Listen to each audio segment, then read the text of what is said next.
Welcome everybody who just joined to our 8th grade college and career parent orientation hosted by Futureology. Ms. Yazdani is going to take over in just a second.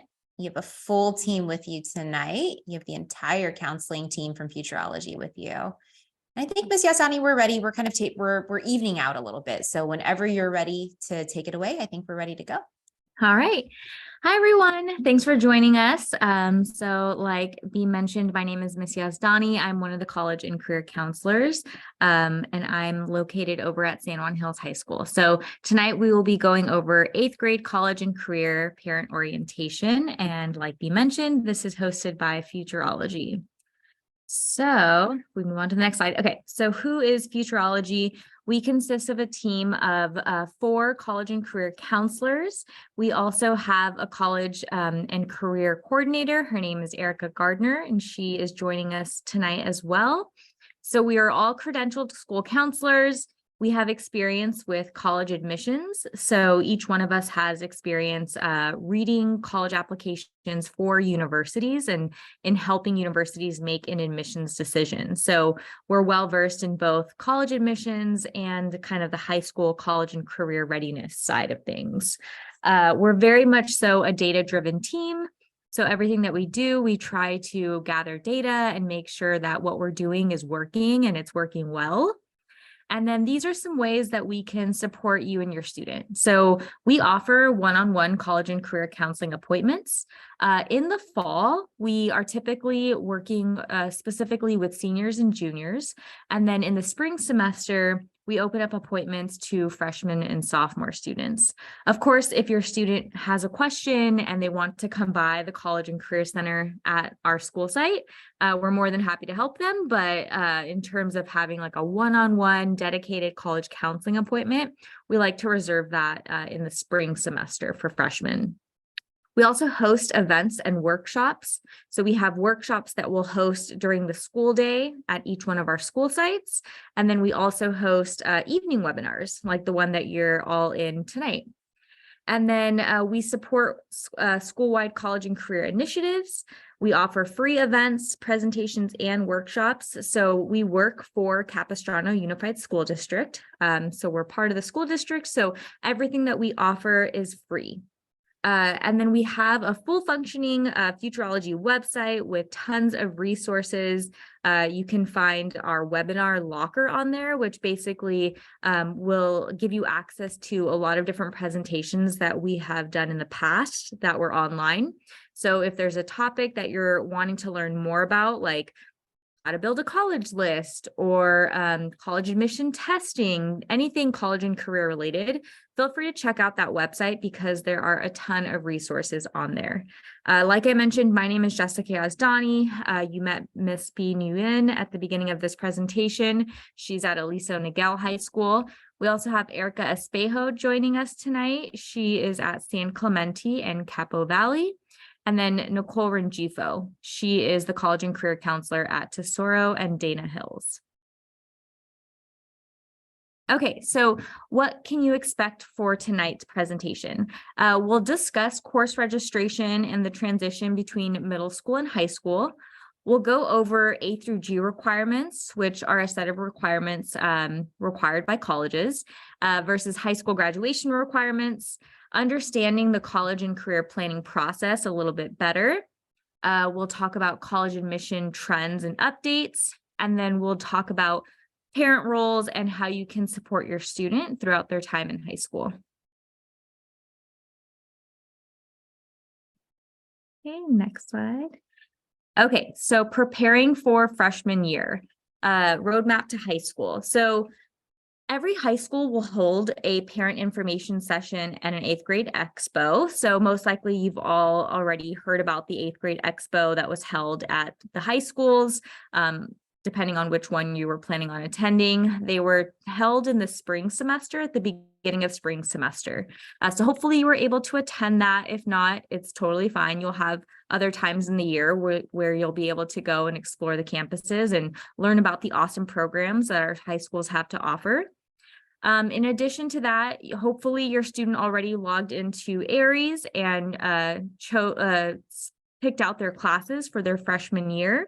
I believe the window for that has already closed for most high schools. So hopefully your student was able to do that. If not, don't worry. I know a letter just got sent out, at least from San Juan Hills High School. I believe the other high schools do this as well.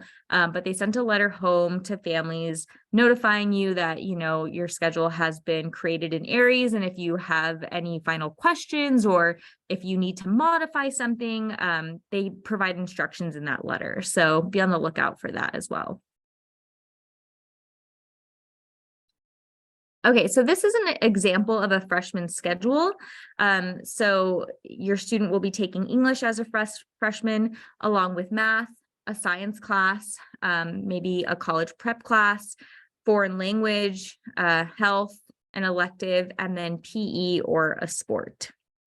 So high schools, in addition to the 8th grade expos that we hold in the spring for incoming freshmen, in August of their freshman year, high schools will hold registration and freshman orientation, basically. So it's really important that your student is able to attend this orientation. Of course, if, you know, for whatever reason, if they're not able to, that's something you can work out with, you know, your school's counselor, but it's really helpful and beneficial for your students. So essentially during freshman orientation, students are paired up with a junior or a senior that's part of like our school's one of the clubs that we offer on campus. And basically through this peer mentorship, students are shown the different departments on campus. They have someone that they can lean on throughout the school year and ask questions to, who's an upperclassman and kind of knows what they're doing. And so it's great because it's a way for incoming freshmen to feel connected and less intimidated going into the high school environment. Okay, so developmental changes and academic expectations. So in middle school, it's a good time for students to kind of explore their interests. Maybe they can think about different careers that sound cool or interesting to them, just to kind of keep their brain thinking and brainstorming different ideas at a young age. And then they'll continue that on throughout high school and most likely in college as well. Middle school is a time where social emotional learning happens within their peer groups. So, you know, they're trying to find their place and figure out a group of friends to connect with. Academics are lower stakes in middle school. So there's not that connection quite yet between their academics, their GPA, and then potentially college, like how it is in high school. Guidance staff members, parents hold most of the responsibility for academic progression. So it's really kind of up to the school and parents to making sure that the student is on track. You're kind of following up with your student a lot to make sure that they're passing all their classes and doing what they need to do. Whereas in high school, a little bit more of that responsibility does end up falling on the students. So we're teaching them how to take initiative and how to be a leader and kind of get into the habit of making sure that they're doing well so that when they leave high school, they're better equipped with the tools to be independent and do well in college. In high school, students will also have more options for the types of courses that they choose.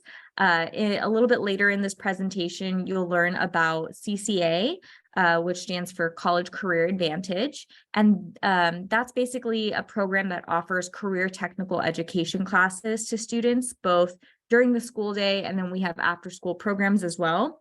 And those classes are great because students get exposure to certain career fields.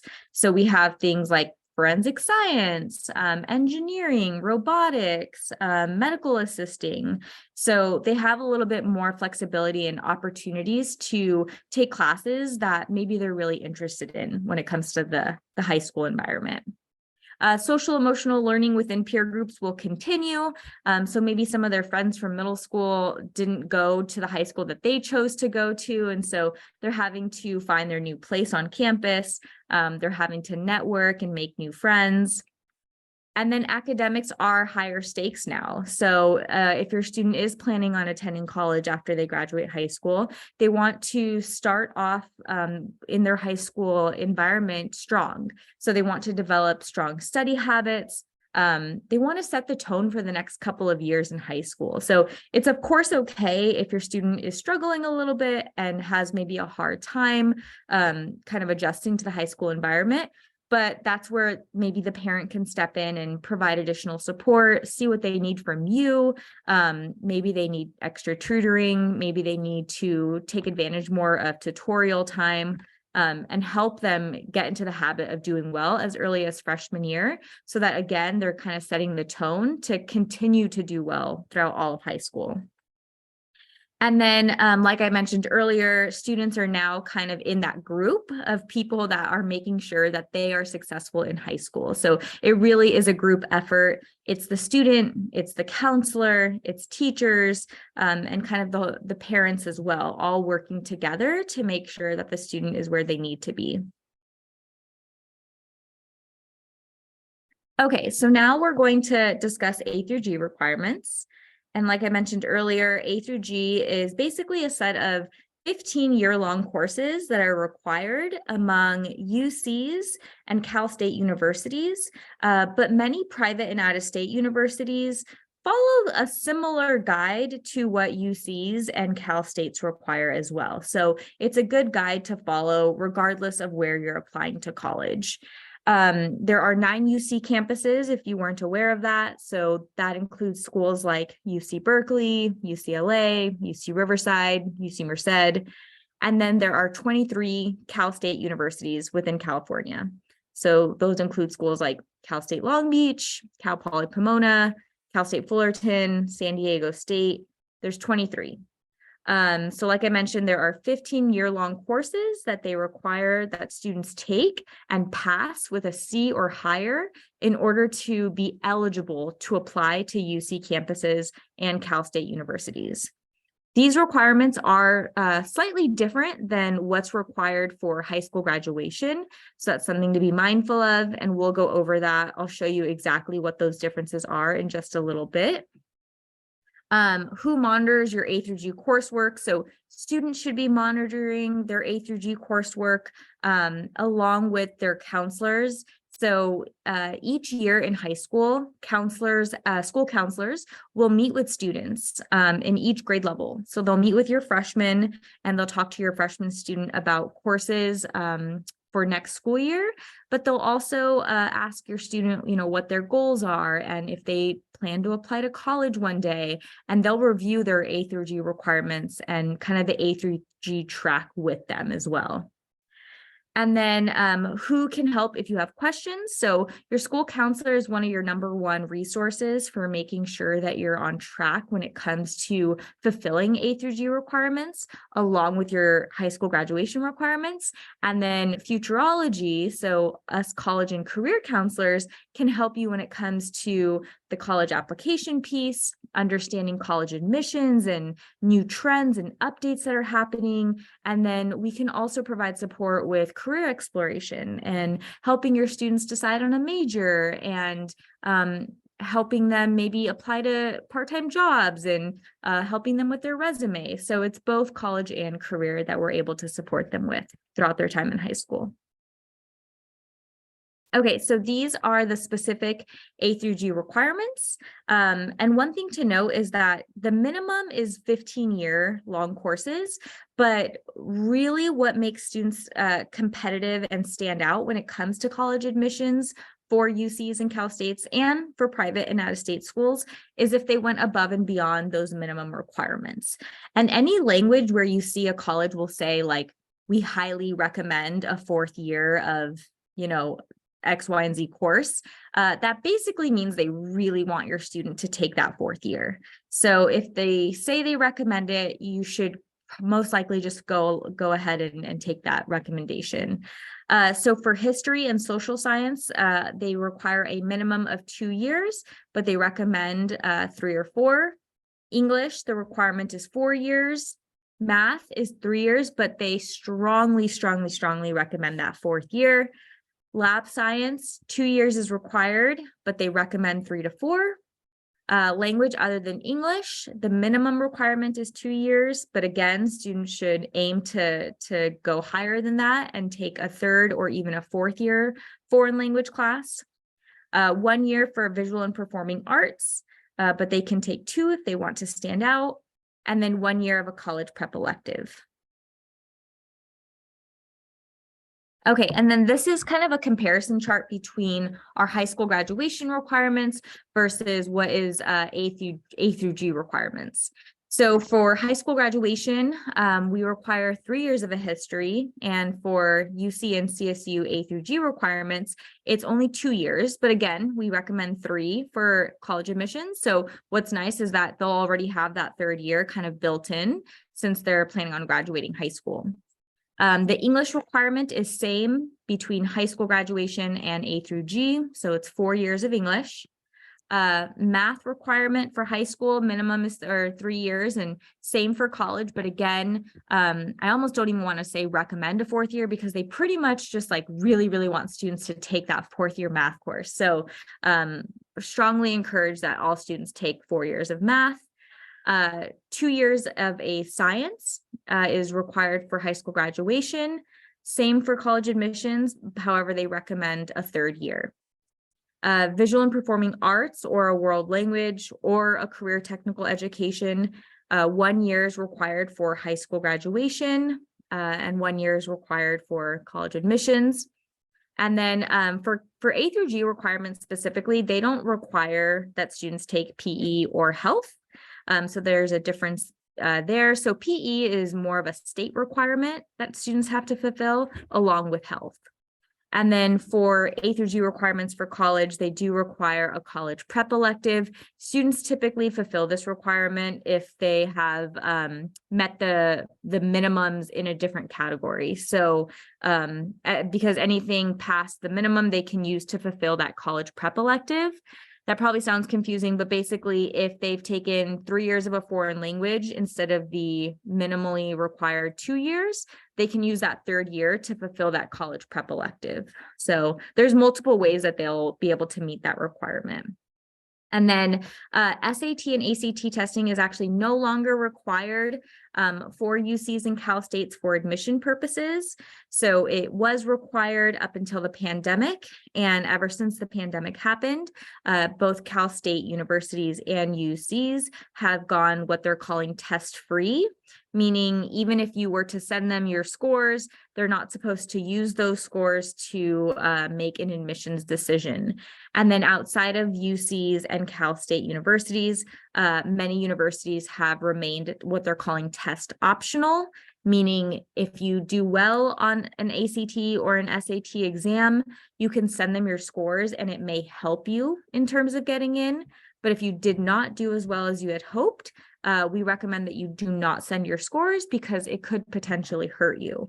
Of course, if you're in this webinar, your students are incoming freshmen, so college admission trends are constantly changing and evolving, but that's what we're here for. So we're here to stay on top of those trends, always be informed with important and accurate information when it comes to college admissions. So you can kind of depend on us to keep you updated each year to let you know what those changes are when it comes to testing, because there have been many changes. So kind of stay tuned for more.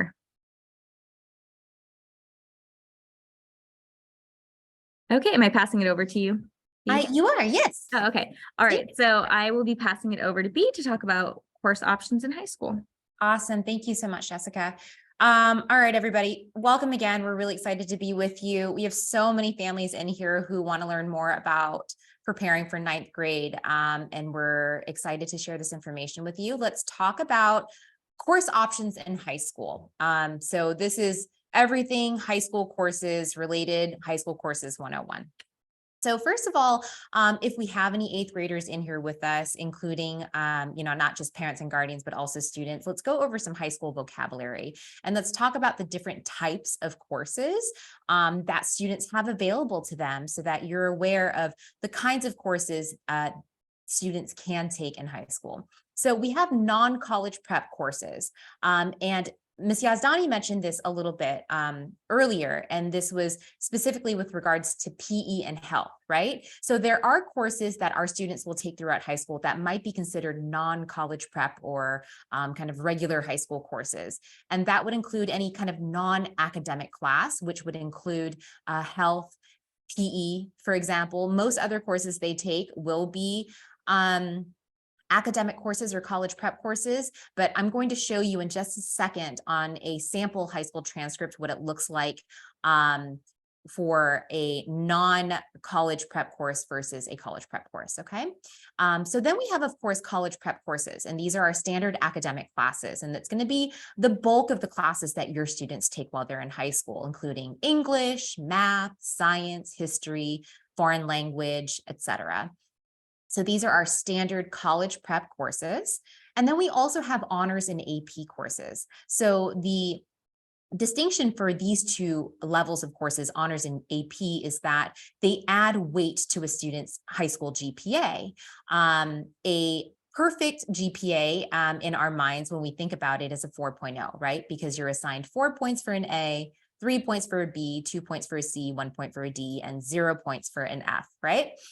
So when you take an honors or AP course, you are given an extra boost in your GPA. It's weighted heavier, it's weighted more. And so you can kind of think of it as getting 5 points for an A, 4 points for a B, 3 points for a C, etc.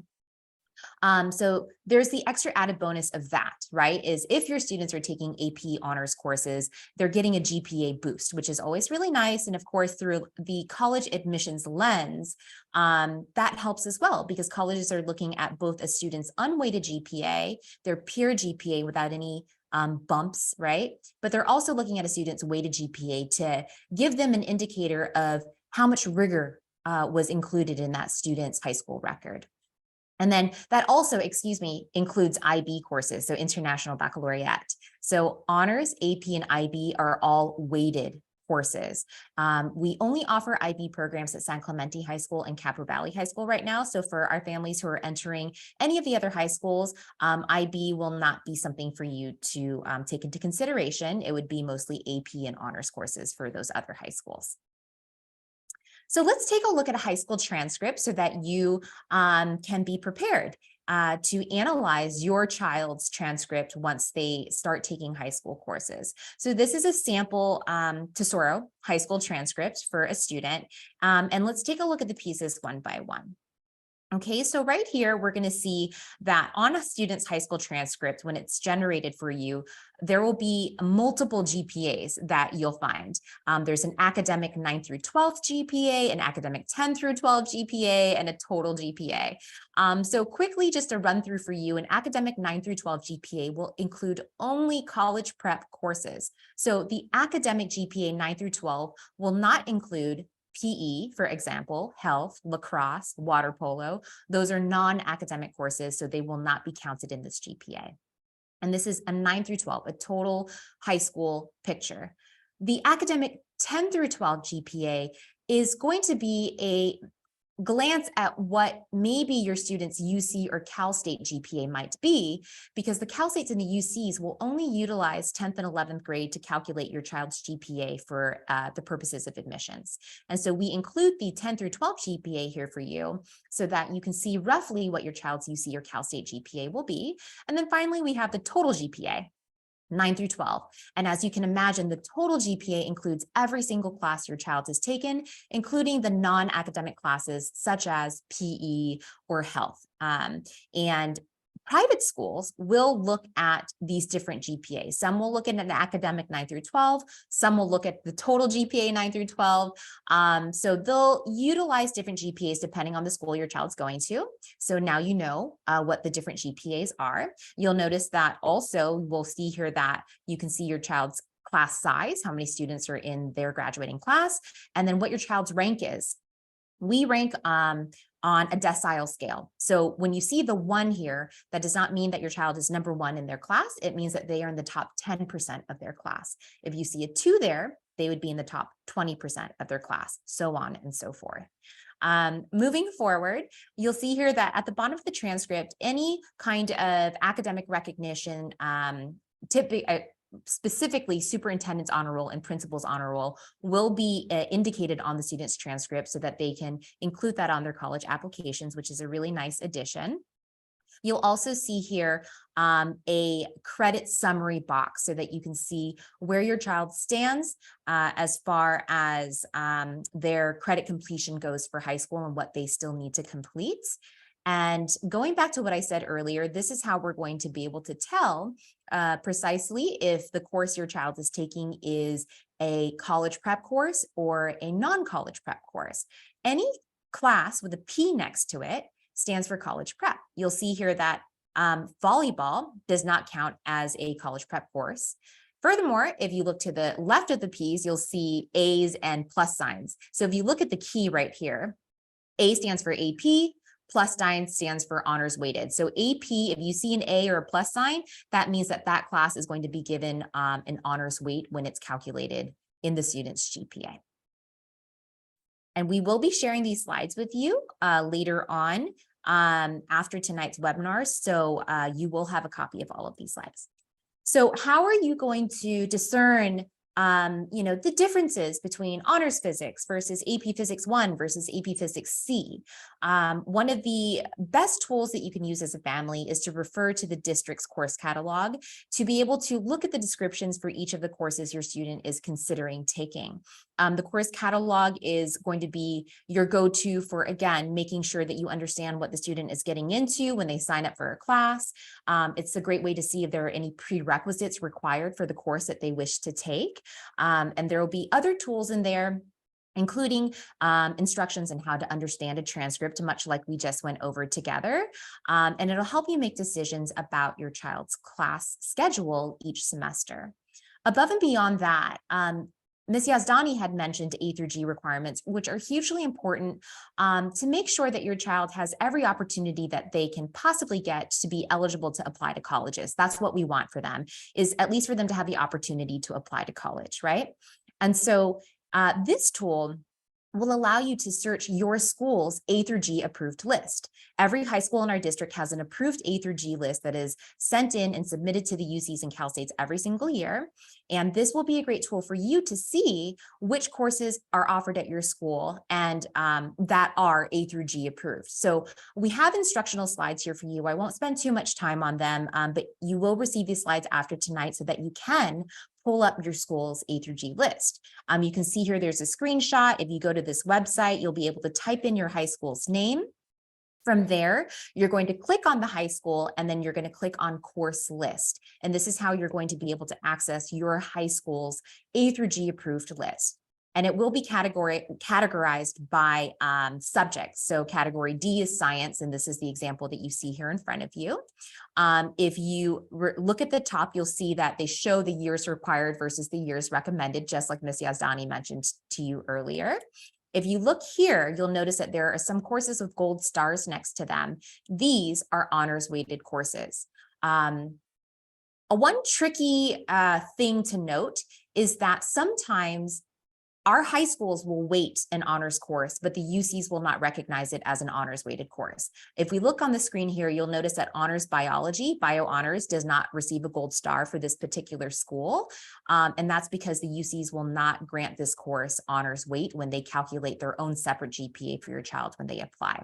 So just keep that in mind. This is why this tool is very useful, so that you can go in and really get a sense of what your student has available to them and what they can take to maximize their A through G course schedule throughout high school.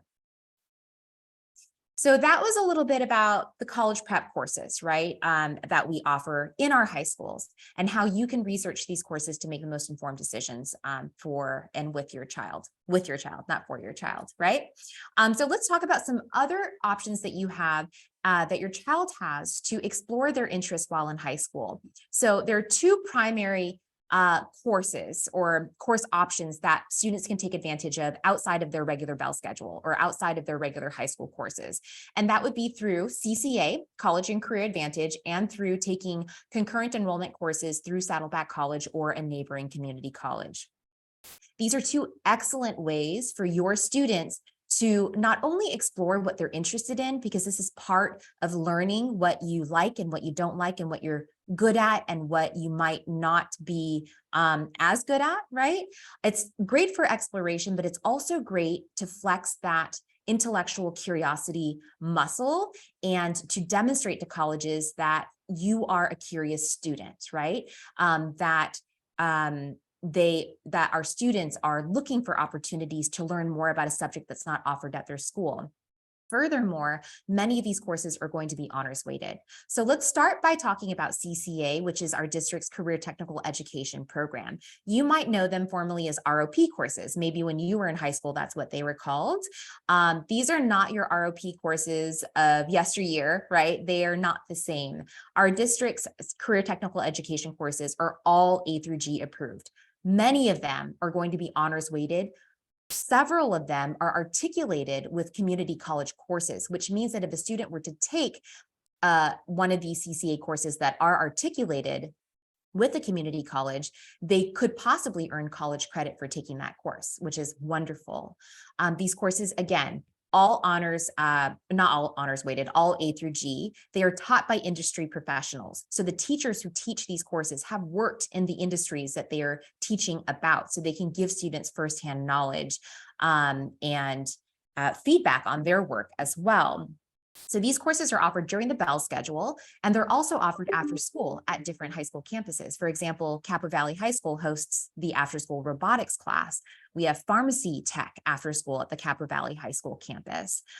We have fire science, we have vet tech, dental assisting, surgical tech, lifeguarding, esports at Tesoro with a brand new esports facility at Tesoro High School after school next year. So we have so many opportunities for students to explore their interests, and we strongly encourage your students to consider taking some of these courses throughout high school.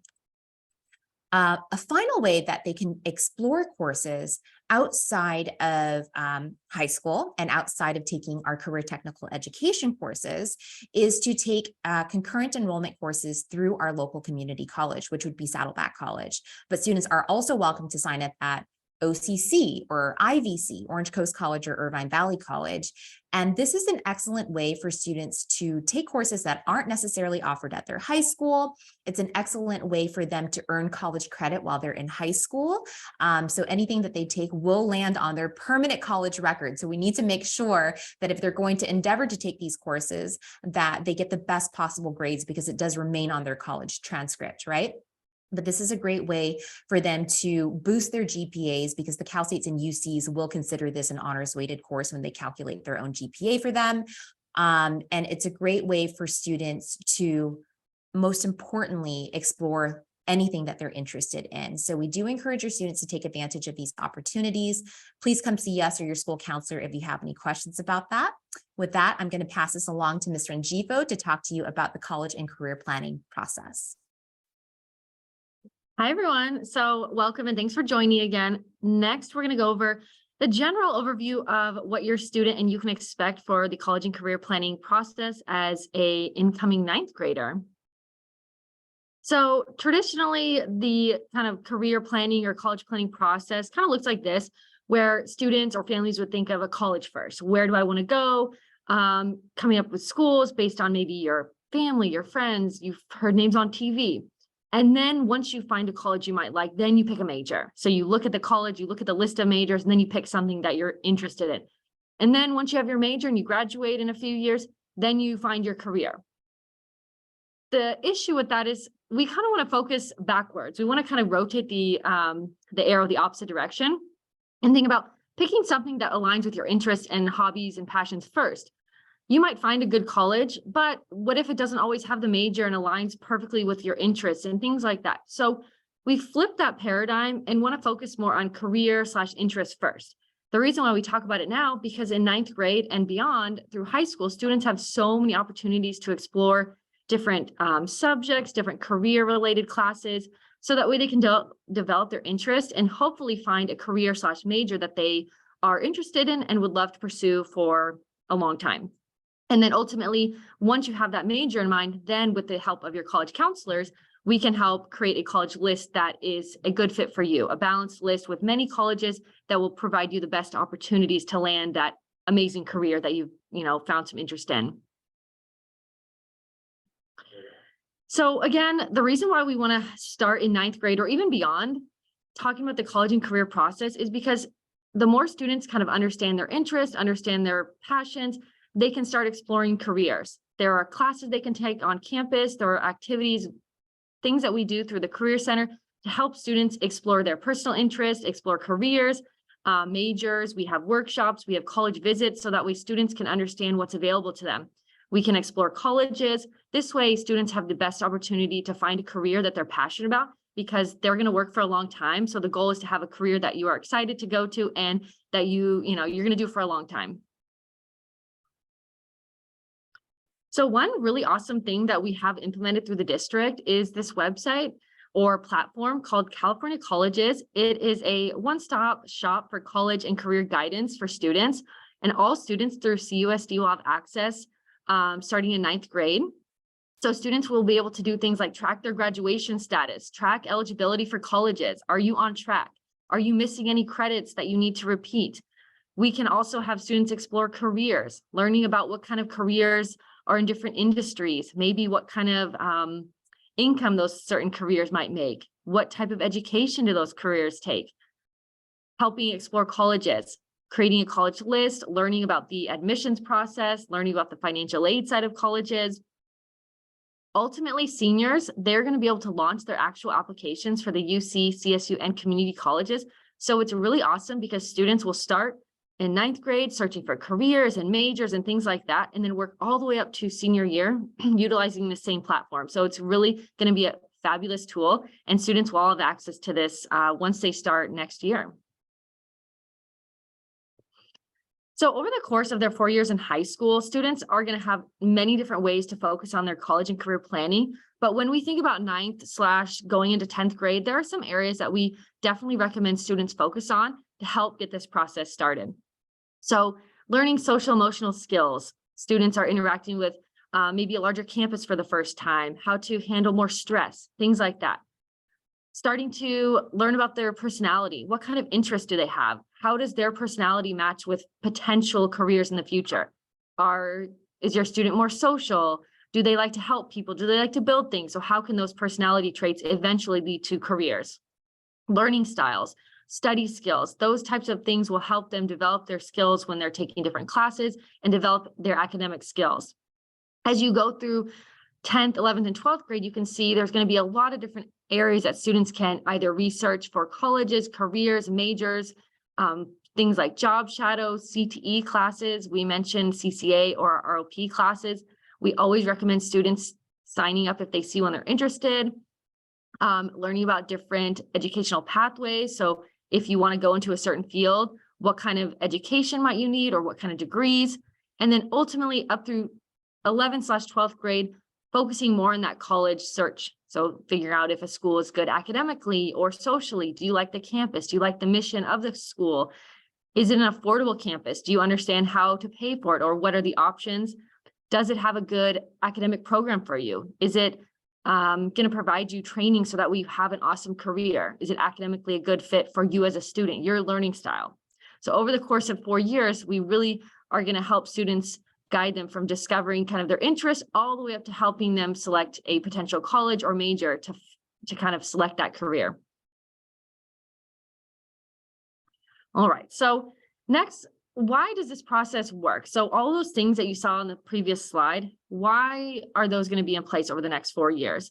The reason why, we want to have students kind of adjust to high school. So it's a lot of change academically and socially, right? Maybe a bigger campus, maybe more challenging courses. So we want students to have some time to kind of adjust, figuring out their style. Are they prepared for these more challenging classes? It also helps create a space for exploration. So there are tons of different opportunities such as electives, those classes through CCA, maybe even clubs or activities on campus that allow students to explore other interests that they might not have been exposed to before. And then lastly, so developmentally, students from 9th grade all the way through 12th grade, there is a huge change, right? So in 9th grade, students are still figuring themselves out, and their interests might change over the course of the next few years. So now we have 4 years to help students explore academically, personally, etc. So that way, by the end of their senior year, they have an idea of careers and things that they're interested in. All right, so this is kind of like a little timeline or to-do list that ninth graders and families will expect throughout the next school year. So some of the things that students and families should keep in mind or consider is making sure that you are understanding all those A through G courses or what A through G really means. So again, we've talked about all the different options for A through G and how if students follow that plan, they are eligible to apply to 4 years such as UC's or Cal State. So why is it important to decide if you want to stick on an A through G track? And that way you can help with your 4-year plans. You will meet with your counselor and they will start asking questions like maybe if you already have any goals right now, or what is your ultimate goal of your education? So that way they can make sure you are on track for 1, graduation, but 2, college admissions goals. Developing your study skills. Maybe you're taking more academic classes than you've taken before. So learning how to balance a more challenging course load. You're going to have more assignments potentially, maybe larger essays. So how to develop those study skills, how to develop skills of communicating with your teachers, putting in more effort and asking for help when you need it. Another really awesome option would be to explore some of those CCA courses we mentioned in the previous section. So Ms. B mentioned a handful of options. We have so many really neat classes. I wish I could sign up for them, honestly, but like accounting, aviation, esports, educational psychology, medical related, fire science. So if any of those seem interesting to you or your students, definitely have them come and see us in the Career Center because we would love to help get them registered. Career exploration, again, if you can sign up for a class or if you can come to the Career Center when we have activities and workshops, so that way students get a sense of what goes on a day-to-day basis for a career.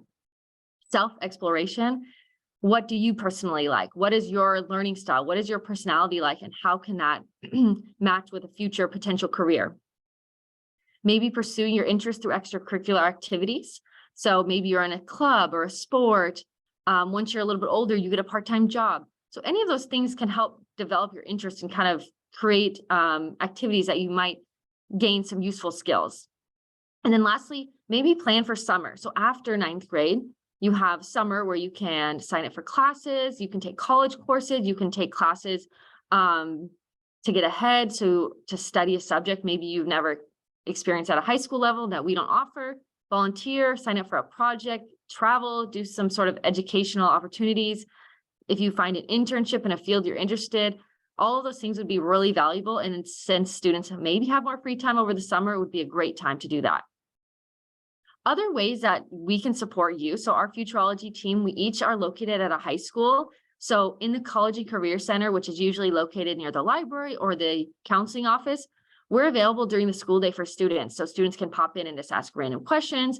We also help with tutorial presentations, which tutorial is a set of like 50 minutes a couple times a week where students can attend any of their classes or come to the Career Center for different workshops, such as learning about financial aid, learning about how to search for careers, working on your college essays. We also have workshops on understanding college admissions in general. So we have student workshops during the day and we'll have parent workshops in the evening.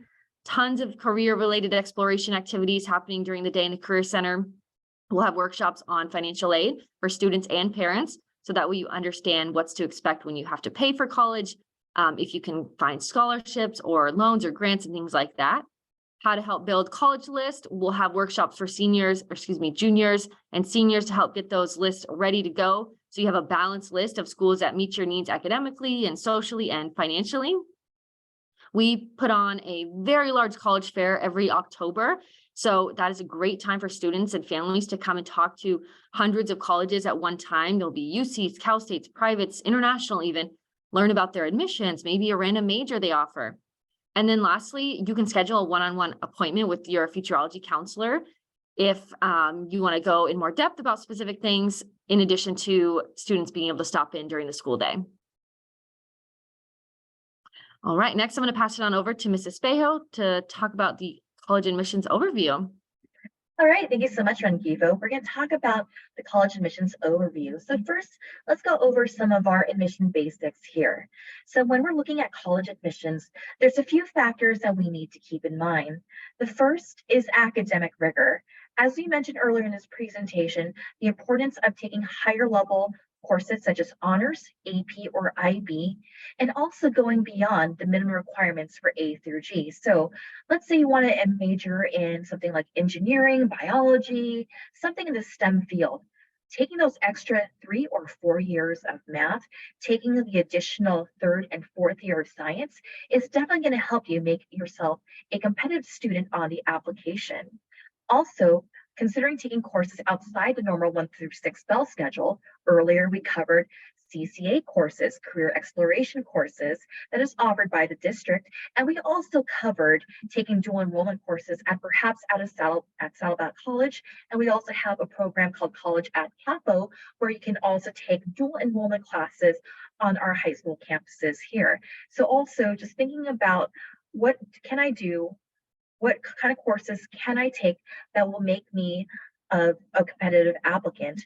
And where are some courses that also perhaps tie in with my career so that I can show that I am very serious about going into this major pathway, considering there are a lot of schools within the UCs, within Cal States, tend to be very competitive. So if your dream school is perhaps UCLA or Cal Poly San Luis Obispo, definitely consider looking at that academic rigor within your course schedule. The next item is grades. Colleges will focus on the academic GPA. So when you log into Aries, you'll see a list of 3 different GPAs, academic GPA 9 through 12, academic GPA 10 through 11, and overall GPA. Colleges will focus in on the academic GPA, and that is your GPA that is based on academic college prep courses. This does not include PE, does not include health, but it also focuses in on, for example, your A through G classes and and courses that have an indicator that they are a college prep course. Some schools will only focus on 10 through 11th grade. So again, as Ms. Wen mentioned earlier in the presentation, that UCs and CSUs will mainly be focusing in on your final GPA between 10th and 11th grade. 9th grade and 12th grade are still very important. So again, 12th grade, keeping up that academic rigor, keeping up taking AP courses, honors courses, and doing well in those courses too. We don't want you to get senioritis 12th grade. So making sure that you are finishing high school very strong. Of course, 9th grade, also began building that foundation of taking your entry-level foreign language classes, your entry-level math courses, entry-level English, to also set a baseline of your course schedule. All right, next item is test scores. So test scores, we're not quite sure what is going on with your current class right now, but as far as test scores go, there are still some schools in the country that are still using test scores for admissions. So schools like MIT, Purdue, public Florida colleges, and public Tennessee colleges are also looking at test scores as well. Test scores don't get you in, but they also can keep you out. But if you're also curious about a list of schools that have been historically test optional, fairtest.org is an amazing resource to look at what colleges out there are also test optional. And these are colleges that have been test optional before the pandemic. So if you're curious to see what's out there, fairtest.org is a great resource for that. And also when it comes to test scores as well, it's not just the SAT or the ACT, but it's also, you're also looking at AP test scores as well, because AP test scores, if you do well on your AP exams, you could also get some college credit when you enter college. So if you take perhaps 5 AP classes, you do well in those AP classes, you can knock out a semester by doing well on 5 AP exams. And that can also save you some time and also save you some money too. Last but not least, we also want to look at a love of learning. So let's get back to that academic rigor part again. So we want to see that you're taking courses that shows a love of learning, shows an interest in perhaps what you want to major in. So the more selective the colleges, the more important it is to demonstrate a love of learning. Do you love music? Would you like to take orchestra for about 4 years? Are you a science person? Do you want to take an engineering course? Do you want to go enter in our engineering pathway over at CCA and showing a love of learning for those topics within your course schedule? It's not simply an academic endeavor, but this can also tie into hobbies and related interests as well. Some schools, such as the UCs and private schools, they also want to see an essay from each of the students. They also want to see also your list of extracurricular activities. So tying in your hobbies, tying in your interests with hobbies, with extracurricular activities. If you love engineering, I believe Dana Hills High School has an amazing robotics program.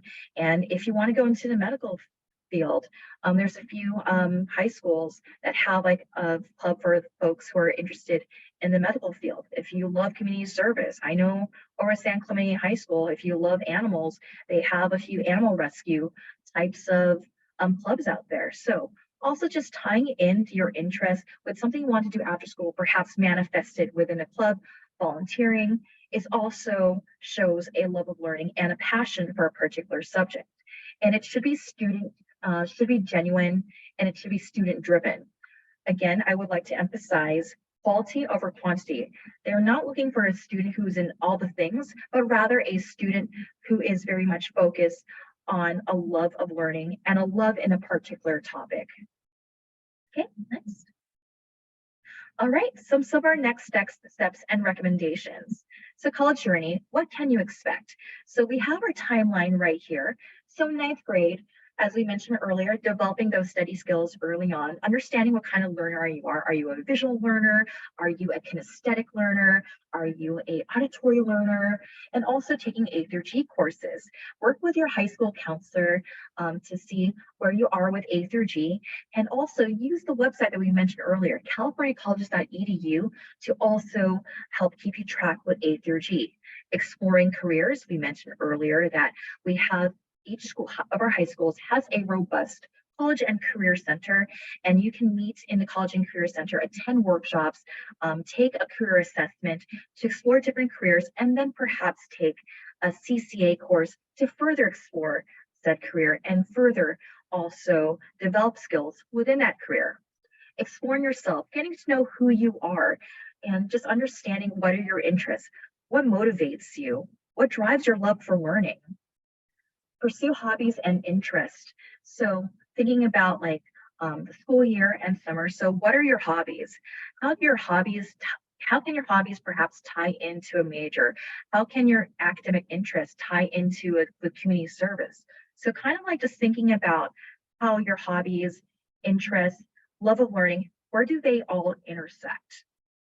And also developing a strong academic foundation. So 9th grade, again, just figuring out what are your study skills, what kind of learner are you, and just kind of figuring out what are your favorite subjects, what subjects you want to pursue, and just tie it all into a love of learning.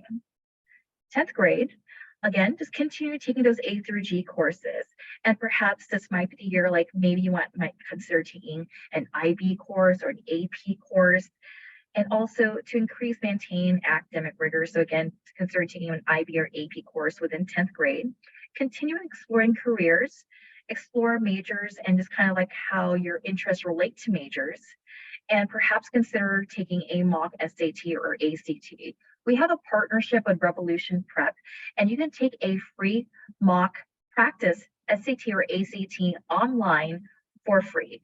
We recommend, if you're considering or perhaps going to a school that is requiring testing, to look at taking a mock SAT or ACT just to generally see how you do. And also to continue to pursue and explore hobbies that cater to your interests and cater to your love of learning. And also this time, considering perhaps taking a CCA course or a community college class that intersects with your interests. So again, going back to exploring self and getting to know who you are, and maybe perhaps taking a photography class at a community college at a community college, or perhaps if I like math, if I like science, maybe I want to take that engineering class within CCA. Okay, 11th grade, continue taking A through G courses, and also considering taking courses that show academic rigor. Again, we also want to make sure that you're also not burning out too. You don't necessarily have to take all the APs and the IBs. We would just recommend like looking at the courses that tie into your love of learning, tie into, excuse me, tie tie into what you're interested in. And this is a time to start exploring colleges. Around fall, that's when college reps will start visiting high schools, and you can sit in on those representative visits to learn about colleges. And when we talk about fit factors, we're talking about fit factors such as if this college will have my major, do I want to stay at home, or or am I also going to out of state? Do I want a large school? Do I want a small school? Something in between? Do I want to go to LA? Do I want to stay in Orange County? So just things to think about as you're exploring colleges. What are your fit factors that would make up the ideal school? Preparing for the SAT or the ACT. So again, you can go ahead and take a mock practice test with our partners over at Revolution Prep, continuing to pursue hobbies, and also start thinking about topics during the summer of what you want to base your college essays around. So start thinking about, like, maybe I had an amazing leadership experience with this club, or maybe I took this amazing summer program and I want to write about this.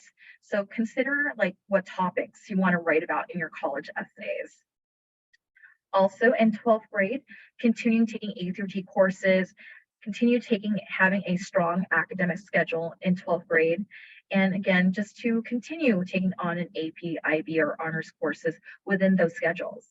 And around the fall semester, this is time when you'll be applying to colleges. And also during this time, you'll also either be applying for the FAFSA or the CADA. FAFSA or CADA refers to the free financial aid forms that students and parents will need to apply for to get financial aid in university. So around 12th grade, you will also be filling out the financial aid forms. And 12th grade is also time to apply for scholarships, but I always recommend to students that you can apply to scholarships even as early as 9th grade, because there are scholarships out there that do target 9th grade students. So I always recommend families to connect with us, and we can also connect you with scholarship websites so you can start the process early on. Your partners in planning, we are here to support you and your support team. This is what it looks like. So you have your high school counselors. Every student is assigned a high school counselor. These are our on-site high school counselors to help with both social, emotional, college and career, and also help you figuring out your academic schedule and so forth. You also have your teachers. So these are your on-site academic experts. Your teachers will also be writing your letters of recommendation, and they can also just help mentor you throughout high school, especially if there is a particular subject that you enjoy, that they will be there to also mentor and help you throughout your high school journey. And you also have us, the Futureology team. We're also here to provide support for college and career guidance. We have group workshops during tutorial periods at each of our high school sites. We also provide one-on-one appointments with students to have a much more personalized conversation with parents and students to talk about college planning and career preparation. Okay. All right, next. All right, your role as parents and some responsibilities. So monitor your own expectations and attitudes about success. Expect students to make mistakes and learn from them. And remember to give yourself grace. Doing things early isn't always the best. So always pace yourself throughout the process, and also just being open to learn new things, because so much with admissions these days, especially post-lockdown, is very much different from the time when you, the parents, were applying to university. So always just give yourself some grace as you're going through the process. We know that this is a lot of information that we are giving you, but we are here to also support you through every step of the way. Also, to embrace and support your child's strengths and exploration in high school, being that extra support and encouraging your student's love of learning, encouraging them to pursue a CCA class, a dual enrollment class, and being very supportive in that respect, that your child is going to have opportunities to explore all these different things that we have to offer here at our district over at Capital Unified, and to really support that. And just being your kid's #1 supporter is very important in their success in high school and beyond. All right, we're just about to wrap up our presentation tonight. Thank you so much for staying with us. So just some of the main takeaways from our presentation. Don't be afraid to ask questions. That's what we're here for. You're more than welcome to email us. We'll have our email address at the end of the presentation, and we'll also be sticking around for some Q&A, and I do see some questions coming in our webinar chat. If you have any questions, just put them in our Q&A box here, and our Futurology team will be more than happy to answer that. But even beyond, we're also here to answer any questions or your concerns you have about college and career planning. Maximize options by completing A through G course requirements and pursuing courses that pique your interest. So again, if you just go back to our earlier in our presentation, just looking at like what are the A through G courses that are provided at the high school that I will be attending, and how do they also intersect with what I'm interested in, and also pursuing courses that will interest you, the student. So just thinking about if I enjoy music, does the school offer orchestra, chamber ensemble, or something along those lines? And also keeping in mind taking courses such as honors, AP, IB will be determined later after the adjustment is made to high school. So again, just kind of thinking about rigor. What does rigor look like for the student? Rigor will be different from student to student, and also just thinking about what honors and AP courses I might want to take down the line, so I can also have a competitive course schedule.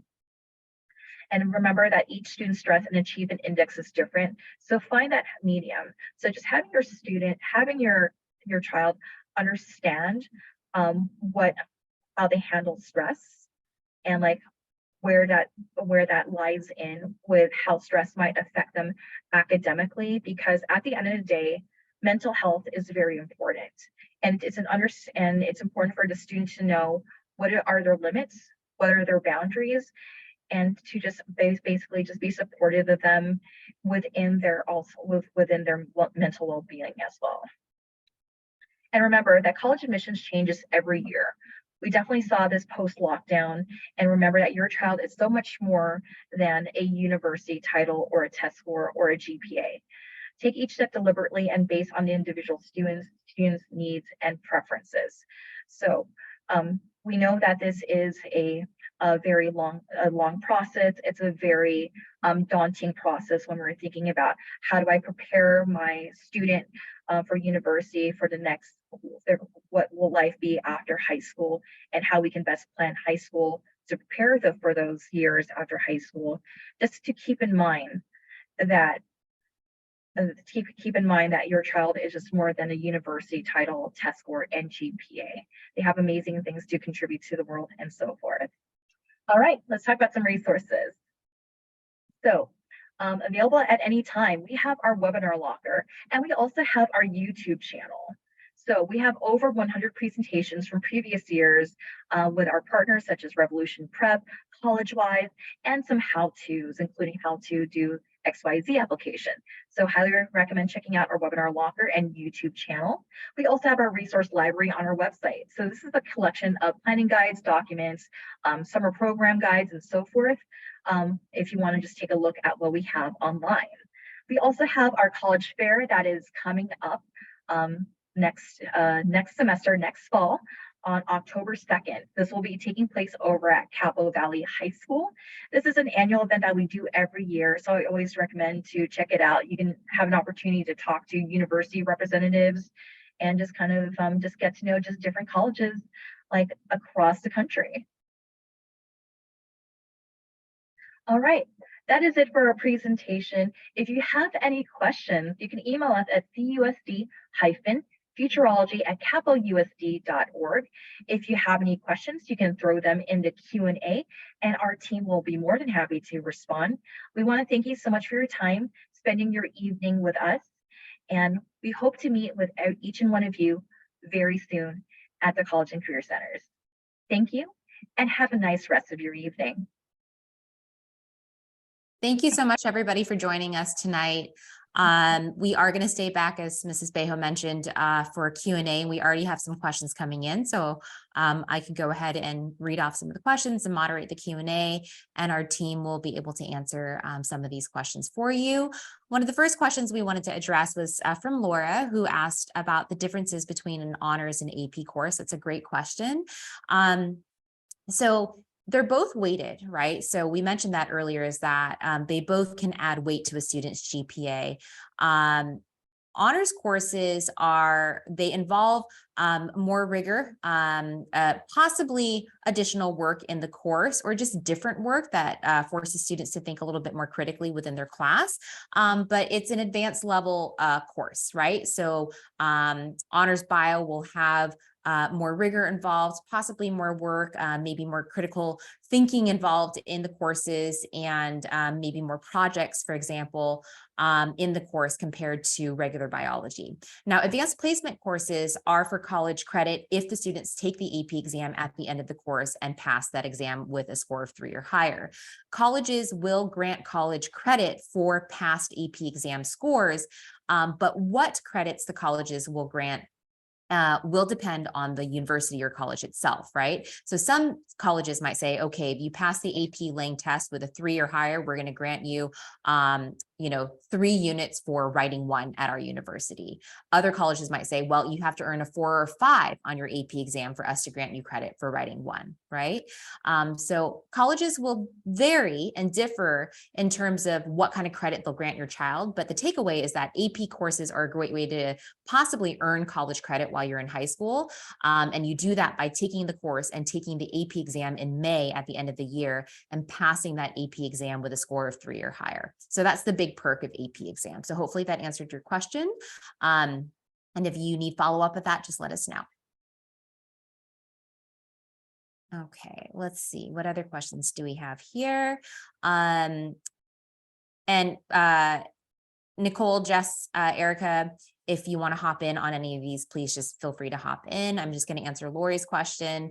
Is there a health class offered at Saddleback that would meet the high school requirement? That's a great question. I don't believe that students can take health at Saddleback to fulfill the high school health requirement, to my knowledge.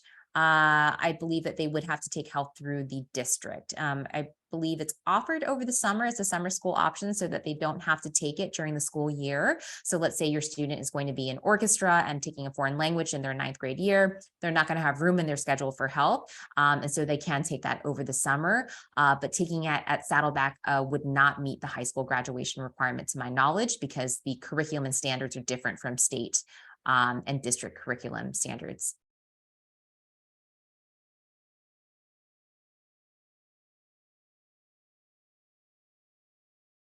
And somebody asked the same question about taking health at Saddleback, but also taking a foreign language. Of course, your child can take the foreign language at Saddleback, right? But not the health class for health credit.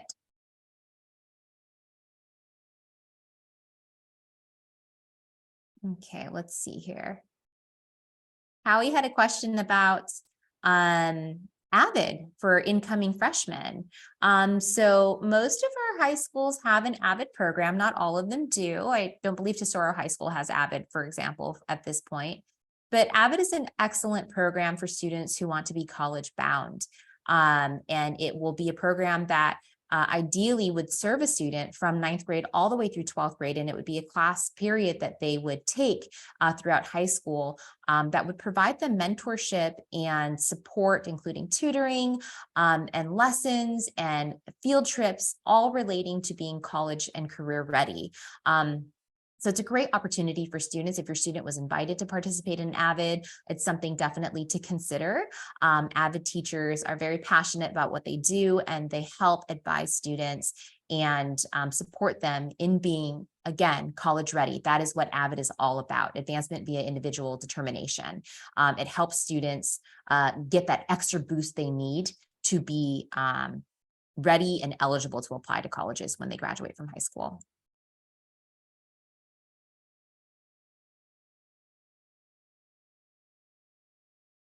So for summer school for health, I believe if you're in 8th grade right now, you are going to want to contact the guidance technician at your middle school to inquire about signing up for summer school, including health. That is, to my knowledge, that is what you will do. So that would be my recommendation for first stop for you, is to contact your middle school's guidance technician to see if you can sign up for health for summer.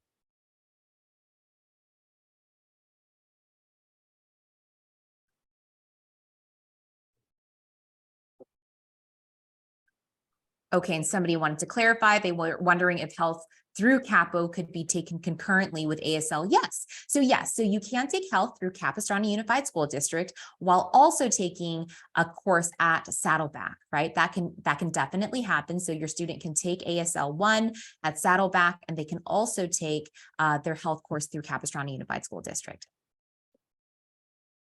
I wanted to answer this next question about taking middle school or foreign language, taking math or foreign language in middle school. You definitely will get credit for those for A through G, pending you pass with a C or higher. So it will be listed on your high school transcript when your middle school sends it over to us. So that way, if you took algebra or Spanish 1, so you will get credit. And if students ever have questions about things like that, that's what we're here for. But yes, you will get A through G credit. So essentially, you could earn way more in that subject, which is awesome.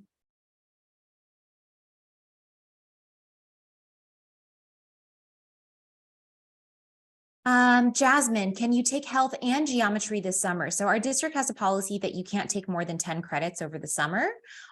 So if you were to try to take health and a full year of geometry, right? Like geometry A and B, that would be 3 classes technically. So that would be too many classes, because I believe our district policy is a maximum of 10 credits, which ends up being 2 classes, right? And when we say classes, we mean it's broken down by semester. Health is a 1 semester course. Geometry is technically 2 semesters. There is a first semester part of geometry and a second part of semester part of geometry. So you would not be able to take health, geometry A and geometry B in 1 summer based on our district summer school policy.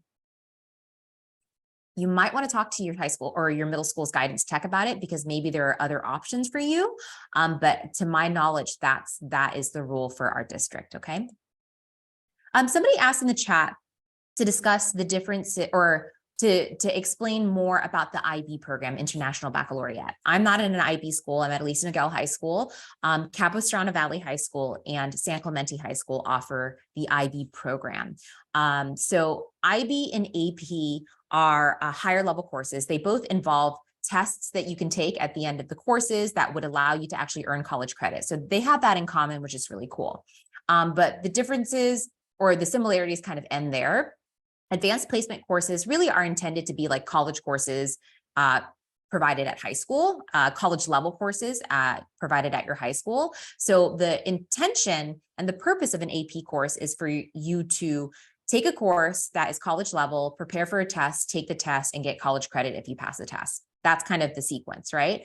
IB is like a program. IB is not just like take an AP course or take an IB course here, take an IB course there necessarily. It is kind of intended to be a sequence of courses, and it involves more critical thinking. It really encourages students to be more globally aware. So there is, it is International Baccalaureate, right? So it has that lean to it. Now, what a student has to do to take an IB course, I'm not sure at Capo Valley High School and San Clemente High School. I don't know if there are actually like stern requirements for students to actually meet in order to take IB courses.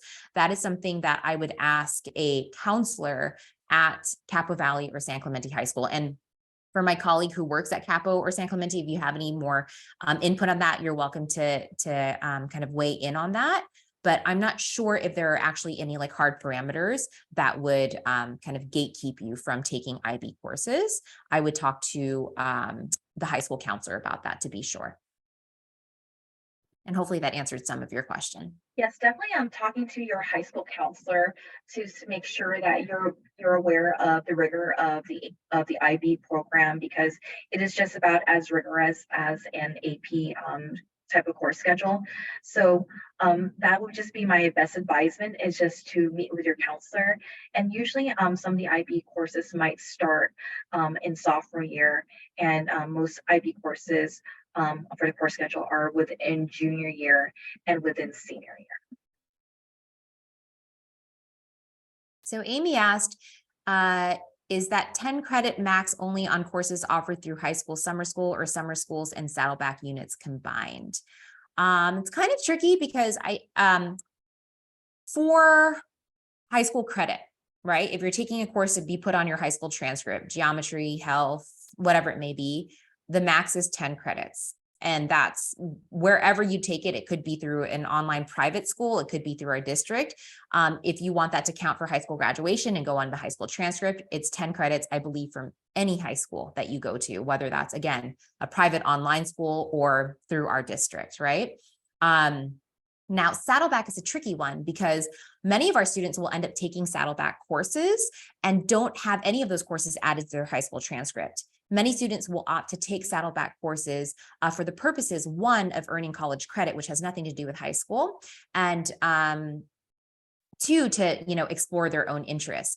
Adding Saddleback courses to your high school transcript, you can technically do if you request it from your counseling department, but it actually doesn't really help you in any way. When you apply to colleges, you will be reporting, especially the UCs and the Cal States, you'll be reporting your college coursework completely separately from your high school coursework, and that will be calculated into your GPA. They will automatically be considered honors weighted because they're calculated as college courses on your UC and Cal State applications. For private schools, it's a little bit different. You'll just indicate that you took community college courses and you're going to send your community college transcript to those private schools, and they will use that in their evaluation of your application. So it's actually not common for our high school students to put their Saddleback coursework on their high school transcript. Sometimes they'll have it added so that it can fulfill something like a foreign language requirement, or usually it's for a foreign language requirement, right? But students are also typically not permitted to take courses at Saddleback to satisfy high school graduation requirements. So they can't take English or history or math or science necessarily to fulfill high school graduation requirements. So they are two separate worlds. But again, there's so much benefit to taking community college courses because it helps with college admission still. It earns you college credit, so you're saving money because any college course you're taking while you're in high school, again, goes on your college transcript, which will then be less courses you have to take in college, right? So there are many benefits to it. I just don't know if I would necessarily recommend adding those college courses to your high school transcript for any reason, unless it's absolutely necessary for some reason.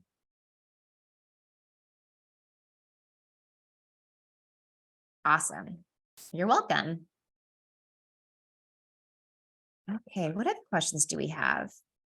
There's still quite a bit of you left in here, so don't be shy. If you have any questions, we can hang back for definitely a few more minutes. We want to make sure that you're leaving tonight with your questions answered, that you feel more confident leaving tonight than you did coming in. That's the goal.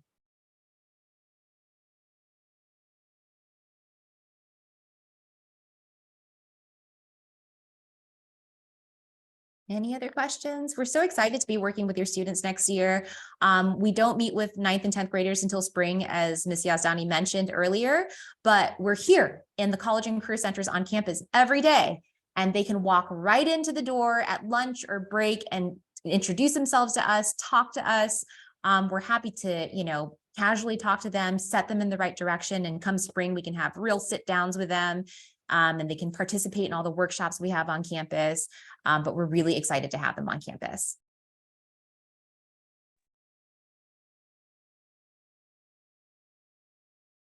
Okay, so we're asking about whether a student, so the question is, so my student can't take any classes at Saddleback that are offered at Dana Hills High School. I would think of it more as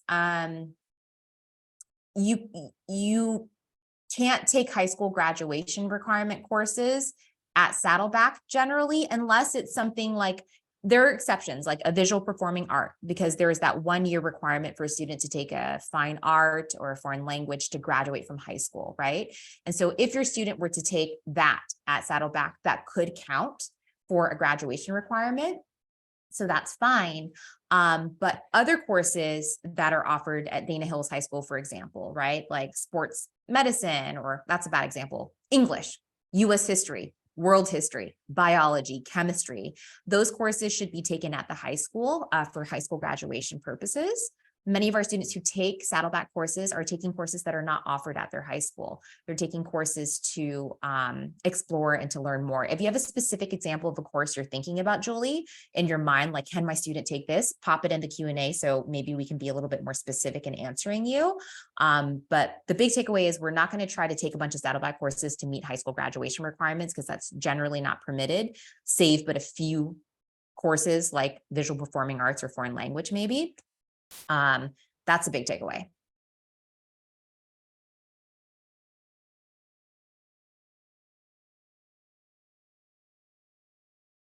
So can summer geometry be combined with college courses like Saddleback if health is not an option?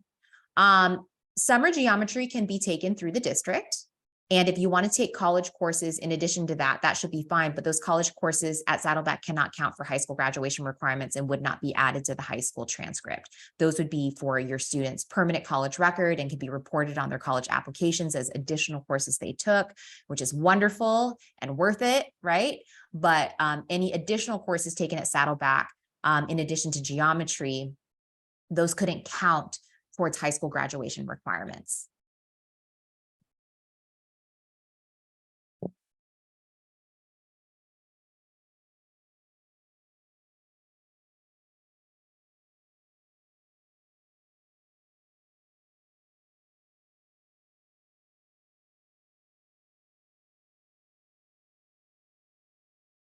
Any other questions for us? We definitely have a couple minutes left.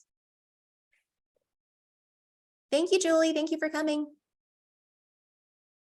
Let's see. I want to take 4 years of Chinese, but I'm told Tesoro does not offer Chinese to incoming 9th graders. If this is true, can I take Chinese at Saddleback? You can definitely take Chinese at Saddleback. Yeah, you can. If you would want to do it that way, it's tricky. Like, let's say you're trying to take Chinese at Saddleback and then transition into like higher level Chinese at Tesoro, right? The following years, that could be tricky because Saddleback Chinese is not the same as Chinese offered in our district. The curriculum is completely separate, right? Saddleback Chinese is for college students to graduate or to transfer to a university from Saddleback, right? So the curriculum doesn't line up, which means if you try to start Chinese at Saddleback and then transition into Chinese at Tesoro later on, there might be gaps in your knowledge because they were not designed to align with each other. One's college, one's high school, right? But if you wanted to fulfill all of your Chinese language requirement for college through Saddleback and you wanted to take Chinese, elementary Chinese 1, 2, and 3 at Saddleback, you could just do that and just not take Chinese at Tesoro, if that makes sense, right? You could totally do that and have that count for college admissions, for example. And keep in mind that 1 semester of a foreign language at a community college can be the equivalent of 2 years of high school foreign language. This is not the case for every single level of language, but typically for the first year of an introductory language other than English, whether that's elementary Spanish 1 or elementary French 1 or ASL 1 or Chinese, for example, those typically count as years 1 and 2 of high school foreign language. When you move into the next levels, it doesn't count for quite as many years, but for that first semester that you take at the community college, it does typically count for 2 years of high school language. I get very wordy and I think I over-explain in my responses. So sorry if I get I just go off. Let's see, I'll take the next one. So somebody asked what classes are better taken in honors versus just college prep. I think it depends on the student. If you're interested in that subject, definitely challenge yourself. So if you love math or if you love science, we always recommend that you, like the subject and you want to challenge yourself, because if it's something you're not interested in, it's probably going to be pretty challenging. So that's always my best recommendation. And if you're in math, it's sequential. So if you're going to take that 4th or 5th year, it might be an AP class anyways. So you definitely want to consider your interest and, which subjects you like the best, I think. Agree. Go with your strengths. Yeah. Go with what you like, what you're curious about, your it's important to challenge yourself, but also know that you can be successful. So you want to find that balance.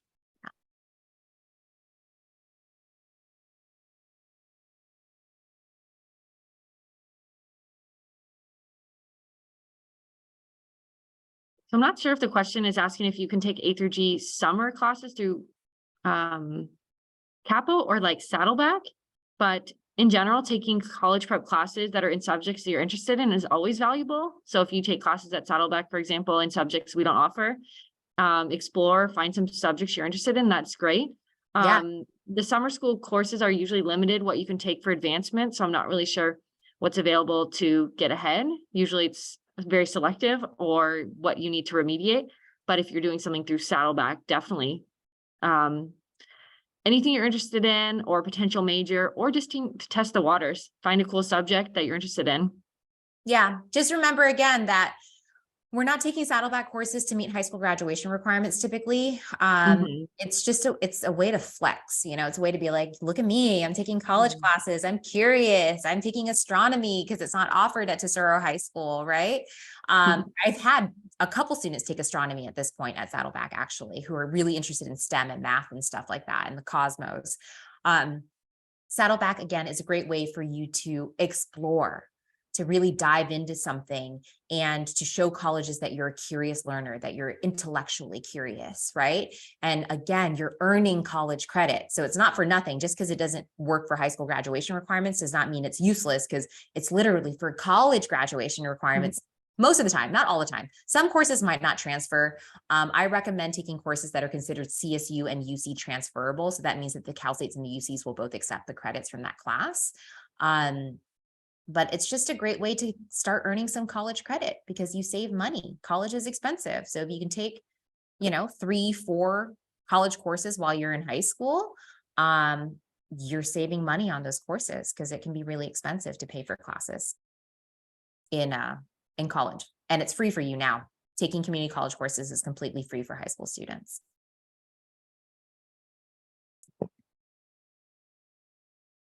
Okay, we have about 2 more minutes left. Any other questions?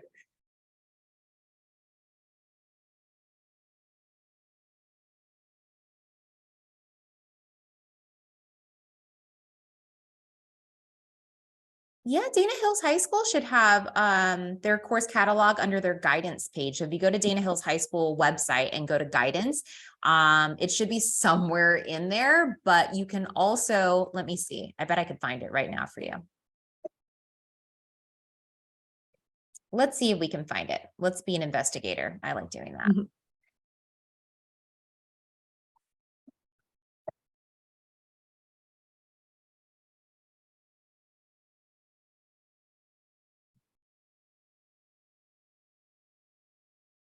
Hi, Julia. I also dropped the link for the UC Open Doorways A through G list in the chat too. So if you're also curious about what A through G courses are offered at Dana, it's going to be listed on there. But Ms. Nguyen, I think she's also looking for a comprehensive list of the courses offered over at Dana Hills. But if anyone's curious about what courses are A through G at the different high schools, the A through G Open Doorways link is in the main chat. Okay, popping Dana Hills link into the main chat box. This is their registration page. If you look at their registration page, I'm going to share my screen actually. Why not? Let's just thoroughly answer this question, because for all of you in here, no matter what high school you're going to, the guidance page for your high schools is going to be the place to go for all the information. This is Dana's guidance page that you see here in front of you. And I went to guidance and then I went to registration for current students. And you'll see here that they have their DHHS course list. So that might be a good place to start, right? And this is their 23-24 years course list. Beautiful, lovely, listed out by subject area. We love that. So this is where you can go. And again, that link is in the chat box for you.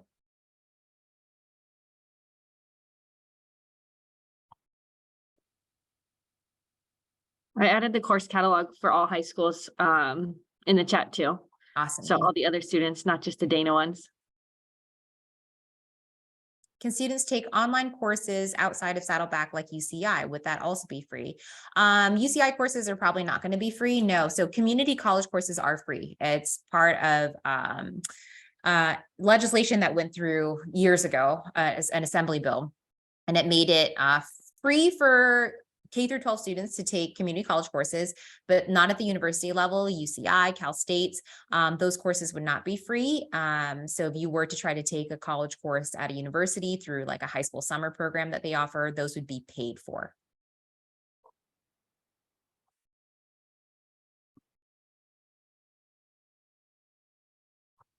Okay, well, our awesome 8th grade families, thank you so much for being with us. We do have to wrap up for the night. So if you have one last burning question, we'll entertain maybe one more question if you want to be that last lucky person. Otherwise, we are going to have to call it a night. And we so appreciate so many of you hanging back for this Q&A with us. Any takers? And of course, you have access to us after today. It doesn't end. You have our email address. So you're always welcome to reach out to us, of course.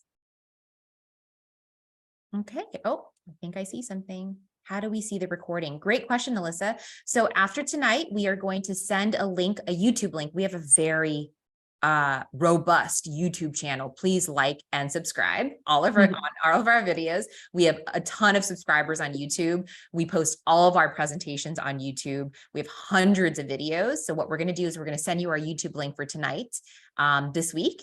And we'll send you a copy of the slides too, so that you have that. And every registered attendee will get this recording and slideshow. Drop link to our YouTube channel in the chat. So please like and subscribe, hit that notification bell so you can find out when we upload our latest videos. Yep. All right.